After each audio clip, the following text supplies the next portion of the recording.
Don't you hate running out of milk?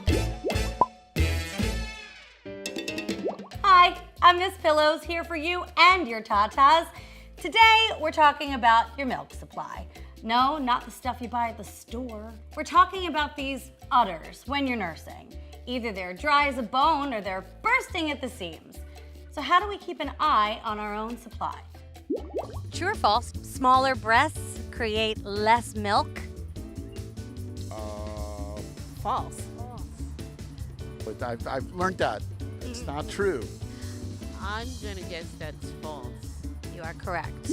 People always ask, does my boob size influence how much milk I'm gonna make? It's crazy. An A size cup, a D size cup, they can make the same. Sometimes, if there's not as much capacity there, the baby feeds more frequently because you just keep replenishing it, right? So when men say, oh, those can really feed a baby, they're being dumb. Yeah, you know. When they're huge, what would you call them? Baby feeders. Yes, that's right. So milk supply is individual, and it's really based on how much stimulation you're getting, right? So if my baby feeds frequently, I'm gonna make more milk. So an empty breast creates more milk, so the more we drain the breast, the more milk we have. If I don't feed my baby as often at the breast, I'm gonna make less milk. Milk supply also will change throughout the day. We're gonna make way more milk overnight, so in the morning you usually have a lot more breast milk. Should you pump? That's when you should pump if you're going to pump after the morning feed, and you usually have more. Let's say 7 p.m., you've been out all day, you've been working or whatever, you're gonna have a lot lower milk supply, typically at the end of the day. Is there such a thing as oversupply? No, false. An oversupply of breast milk in the breast? I don't think so. There actually is. There is. Wow. I mean, you can always have it like on like a back order kind of thing, like just in case. Like put it in bottles and put it in the refrigerator. That's true, you can. How do you know you have an oversupply? Oversupply can sound good, right? Because it sounds better than undersupply, but oversuppliers will tell you it's hard to manage as well. How do you know? Because every time the baby's not on your boob, you're leaking milk constantly. Baby comes off like, you know, sputtering because you're constantly squirting. It's hilarious. Yeah, I mean, you bring the baby off and you're literally like squirting milk sometimes, not everybody. So oversupply can be a challenge, and often it downregulates. Ultimately, most of us produce exactly what the baby needs after a few weeks of working it out, but some of us will always be over producers. And so in that case, you might want to actually hand express some of the milk out before that first big whoosh, because your baby's always sputtering on it. That's one thing you start to notice. You're like, oh, I can remove that big sputter by just getting it out, maybe saving that milk, right? Pumping it out, saving that, and then placing the baby there. Another great thing for the overproducers who are just making so much milk is to actually do what we call laid back breastfeeding. Because of pressure? Yeah, so you're going against gravity, and the milk actually has to flow uphill.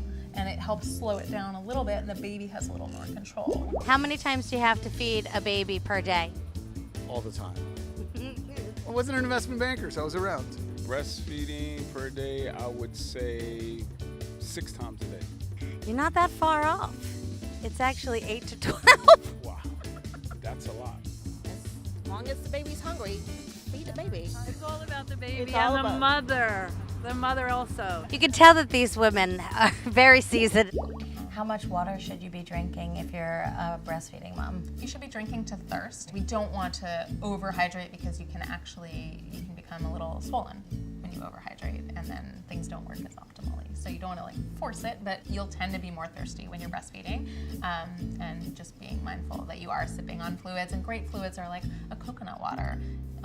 Water with some lemon and salt is going to be more hydrating than just plain water.